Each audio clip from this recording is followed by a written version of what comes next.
Welcome to FirstWord Pharma's News Roundup for May the 16th, brought to you today by Senior Editor Matt Dennis. In our top news story, Pfizer agreed to buy Anacor Pharmaceuticals for around $5.2 billion, gaining rights to the non-steroidal topical PDE4 inhibitor crisaborole. A filing for crisaborole is currently under FDA review for the treatment of mild to moderate atopic dermatitis. Albert Bourla, Group President at Pfizer, said crisaborole is a differentiated asset with compelling clinical data that has the potential to be an important first-line treatment option. Pfizer indicated that if approved, crisaborole could generate peak annual sales of at least $2 billion.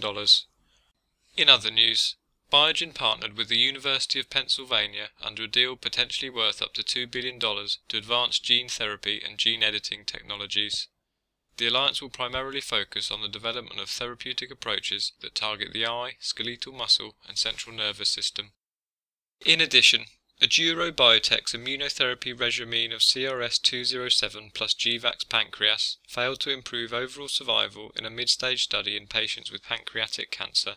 Median overall survival for the drug combination was 3.8 months versus 5.4 months for CRS-207 alone and 4.6 months for chemotherapy.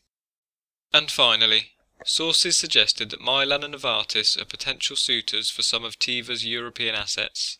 Teva agreed to sell the assets as part of European approval for its acquisition of Allergan's global generic pharmaceuticals business. To read these and other stories in full, visit firstwordpharma.com. Are you able to keep up with all the news and views in the biosimilars market?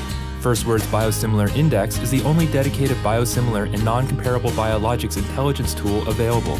Get ahead of your competition and learn more today.